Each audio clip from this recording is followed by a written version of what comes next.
ವಿದ್ಯಾರ್ಥಿಗಳ ಪ್ರತಿಭೆಗಳನ್ನು ಗುರುತಿಸಿ ಶಾಖಾ ಮಟ್ಟದಿಂದ ಆರಂಭಗೊಂಡು ವಲಯ, ಜಿಲ್ಲಾ ಮತ್ತು ರಾಜ್ಯ ಹಾಗೂ ರಾಷ್ಟ್ರ ಮಟ್ಟದವರೆಗೆ ನಡೆಯುವ ಜಿಲ್ಲಾ ಮಟ್ಟದ ಸಾಹಿತ್ಯೋತ್ಸವಕ್ಕೆ ಗುಂಡಿಕೆರೆಯಲ್ಲಿ ಗಣ್ಯರಿಂದ ವರ್ಣರಂಜಿತ ಚಾಲನೆ ನೀಡಲಾಯಿತು. ರಾಜ್ಯದ ನಾನಾ ಕಡೆಗಳಿಂದ ಆಯ್ಕೆಯಾದ ವಿದ್ಯಾರ್ಥಿಗಳು 7 ವೇದಿಕೆಯಲ್ಲಿ 160ಕ್ಕೂ ಅಧಿಕ ಸ್ಪರ್ಧೆಗಳಲ್ಲಿ 600ಕ್ಕೂ ಅಧಿಕ ವಿದ್ಯಾರ್ಥಿಗಳು ಭಾಗವಹಿಸುವ ಸಾಹಿತ್ಯೋತ್ಸವದಲ್ಲಿ 10 ತೀರ್ಪುಗಾರರು ಕಾರ್ಯನಿರ್ವಹಿಸುತ್ತಿದ್ದಾರೆ. ಗುಂಡಿಕೆರೆಯಲ್ಲಿ ನಡೀತಾ ಇರುವ ಜಿಲ್ಲಾ ಮಟ್ಟದ ಸ್ಪರ್ಧೆಯಲ್ಲಿ ಪಾಲ್ಗೊಂಡು ಪ್ರಥಮ ಸ್ಥಾನ ಪಡೆದ ವಿದ್ಯಾರ್ಥಿಗಳು ಸೆಪ್ಟೆಂಬರ್ 5 ಮತ್ತು 6ರಂದು ವಿಜಯನಗರದಲ್ಲಿ ನಡೆಯಲಿರುವ ರಾಜ್ಯ ಮಟ್ಟದ ಸಾಹಿತ್ಯೋತ್ಸವದಲ್ಲಿ ಪಾಲ್ಗೊಳ್ಳಲಿದ್ದಾರೆ. ಗುಂಡಿಕೆರೆ ದರ್ಗಾ ಶರೀಫ್ನಲ್ಲಿ ಜಿಯಾರತಿಗೆ ಮಸೀದಿಯ ಖತೀಬರಾದ ಇಲ್ಯಾಸ್ ಅಮ್ಜದಿ ಅವರು ನೇತೃತ್ವ ವಹಿಸಿದ್ರು. ಎಸ್ಎಸ್ಎಫ್ 14ನೇ ಆವೃತ್ತಿಯ ಸಾಹಿತ್ಯೋತ್ಸವದ ಪ್ರಯುಕ್ತ ಗುಂಡಿಕೆರೆಯಲ್ಲಿ ನಿರ್ಮಿಸಿದ 14 ಧ್ವಜಸ್ತಂಭಗಳಲ್ಲಿ ಧ್ವಜಾರೋಹಣವನ್ನು ಜಮಾತ್ನ ಅಧ್ಯಕ್ಷರು ಹಾಗೂ ಹಿರಿಯರು, ಸಂಘ, ಕುಟುಂಬ ಹಾಗೂ ಸಂಘಟನೆಯ ಹಿರಿಯ ನೇತಾರರು ನೆರವೇರಿಸಿದರು.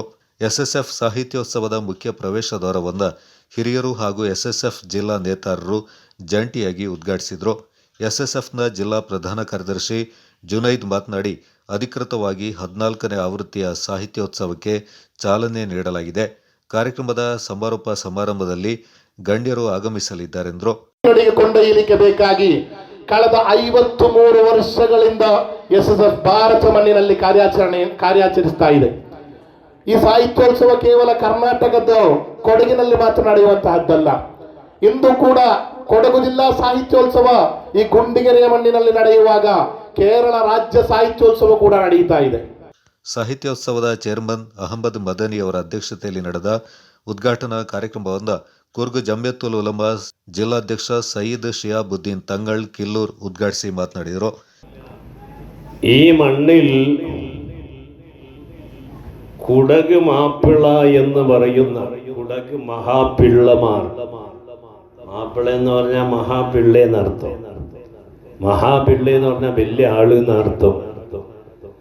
അപ്പൊ ആ മഹാപിള്ളമാർ താമസിക്കുന്ന ഈ ഗുണ്ടികരയിൽ അൽഹംദുലില്ലാഹ് ഈ ജില്ലാ എസ്എസ്എഫിന്റെ നേതൃത്വങ്ങൾ ഇവിടെ ഈ വർഷത്തെ ജില്ലാ സാഹിത്യോത്സവ് സംഘടിപ്പിക്കുന്നു എന്ന് പറഞ്ഞപ്പോ ഈ നാട്ടുകാർ അൽഹംദുലില്ലാഹ് ഇവിടത്തെ കമ്മിറ്റി ഭാരവാഹികൾ അടക്കം ഈ നാട്ടുകാർ അടക്കം വളരെ ആവേശത്തോടുകൂടി ഈ സാഹിത്യോത്സവിനെ സ്വീകരിച്ചിരിക്കുകയാണ്. ಕನ್ನಡ ಸಾಹಿತ್ಯ ಪರಿಷತ್ನ ಜಿಲ್ಲಾಧ್ಯಕ್ಷ ಕೇಶವ ಕಾಮತ್ ಮುಖ್ಯ ಅತಿಥಿಯಾಗಿ ಭಾಗವಹಿಸಿ ಮಾತನಾಡಿದರು. ಜಾತಿ, ಭಾಷೆ, ರಾಜಕೀಯ ಎಲ್ಲವನ್ನು ಮೀರಿದ್ದು ಸಾಹಿತ್ಯಕ್ಕೆ ಭಾಷೆ ಇಲ್ಲ, ಜಾತಿ ಇಲ್ಲ, ರಾಜಕೀಯ ಇಲ್ಲ. ಸಾಹಿತ್ಯ ಅನ್ನೋದು ನಮ್ಮ ಸಂಸ್ಕೃತಿಯನ್ನು, ನಮ್ಮ ನಿಷ್ಕಲ್ಮಶ ಮನಸ್ಸನ್ನು ತೋರಿಸುವಂತಹ ಒಂದು ವಸ್ತು. ಆ ಸಾಹಿತ್ಯೋತ್ಸವವನ್ನು ಎಸ್ಎಸ್ಎಫ್ ಸಮಿತಿ ಹಲವಾರು ವರ್ಷಗಳಿಂದ ಮಾಡಿಕೊಂಡು ಬರ್ತಾ ಇದೆ. ಕಳೆದ ವರ್ಷ ಕಡಗದಲ್ಲಿ ಕಾರ್ಯಕ್ರಮ ನಡೆದಾಗ ಕೂಡ ನಾನು ಭೇಟಿ ನೀಡಿದ್ದೆ, ಕಾರ್ಯಕ್ರಮದಲ್ಲಿ ಭಾಗವಹಿಸಿದ್ದೆ. ಒಂದು ಉತ್ತಮವಾದಂತಹ ಒಂದು ಸಂಘಟನೆ, ಉತ್ತಮವಾದಂತಹ ಒಂದು ಕಾರ್ಯ ನಿರ್ವಹಿಸ್ತಾ ಇದೆ.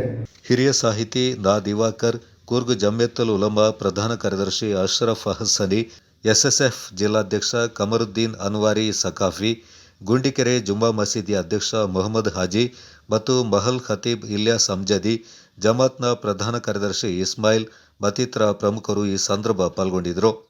ಉತ್ಸವ ಅಂತ ಹೇಳಿದಾಗ ಒಂದು ಸಂಸ್ಕೃತಿಯ ಹೆಸರಿನಲ್ಲಿ, ಯಾಕಂದರೆ ಸಂಸ್ಕೃತಿ ಅನ್ನೋದನ್ನು ತಪ್ಪಾಗಿ ಅರ್ಥೈಸೋದೇ ಜಾಸ್ತಿ.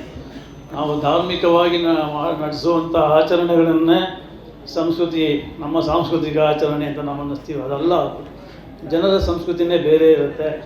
ಧರ್ಮಗಳು ಹೇಳುವಂಥ ಸಾಂಸ್ಕೃತಿಕ ಆಚರಣೆಗಳೇ ಬೇರೆ ಇರುತ್ತೆ. ಅಂದರೆ ಜನರು ರೂಢಿಸಿಕೊಳ್ಳುವಂಥ ಸಂಸ್ಕೃತಿಗಳೇ ಬೇರೆ ಇರುತ್ತೆ. ಆ ಕಲ್ಚರ್ ಅಂತ ನಾವು ಇಂಗ್ಲೀಷ್ನಲ್ಲಿ ಏನು ಕರಿತೀವಿ, ಆ ಕಲ್ಚರ್ ಅನ್ನೋದು ಭಾರತದಲ್ಲಿ ಪ್ರತಿ 200 ಕಿಲೋಮೀಟ್ರಿಗೆ ಒಂದು ಕಲ್ಚರ್ ഇರುತ್ತೆ. നമ്മളിവിടെ തീരുമാനിച്ചതു മുതൽ, സ്വാഗത സംഘം രൂപീകരിച്ചതു മുതൽ ഇവിടുത്തെ നേതൃത്വങ്ങൾ ശരിക്കും ഉറക്കില്ലാതെ പ്രവർത്തിച്ച ഒരു സംഭവമാണ്. അൽഹംദുലില്ലാഹ്, അല്ലാഹു തആല അതിൻ്റെ ബറക്കത്ത് കൊണ്ട് അവർക്കും ഈ നാട്ടിനൊക്കെ അള്ളാഹു എല്ലാവിധ ഹൈറും ബറക്കത്തും സന്തോഷവും നൽകി അനുഗ്രഹിക്കട്ടെ. ಗುಂಡಿಗೆರೆ ಯೂನಿಟ್ನಲ್ಲಿ ನಡೆಸಿಕೊಂಡು ಬರ್ತಿರುವಂತಹ ಈ ಕಾರ್ಯಕ್ರಮವು ಭಾರಿ ಯಶಸ್ವಿಯಾಗಿ ನಡೆಸಿಕೊಡಬೇಕು ಅಂತ ಹೇಳಿ ನಮ್ಮ ಊರಿನವರಿಗೂ ನಮ್ಮ ಇಲ್ಲಿ ನೆರೆದಿರುವಂತಹ ಎಲ್ಲ ಪ್ರತಿನಿಧಿಗಳಿಗೂ സഹ ನಾನು അഭിനന്ദനങ്ങൾ സല്ലിಸುತ್ತೇನೆ. ഈ പരിപാടിയുമായി സഹകരിക്കുന്ന പ്രത്യേകിച്ച് നാട്ടിലുള്ള എല്ലാ വ്യക്തിത്വങ്ങൾക്കും ഹൈറും ബറക്കത്തും നൽകുമാറാവട്ടെ. ಎಲ್ಲವನ್ನ ಪರಿಹರಿಸಿ ಯಶಸ್ವಿಯಾಗಿ ಸಾಹಿತ್ಯೋತ್ಸವ ವಿಜಯಕರವಾಗಿ ಮುಂದುವರಿಯಲಿ.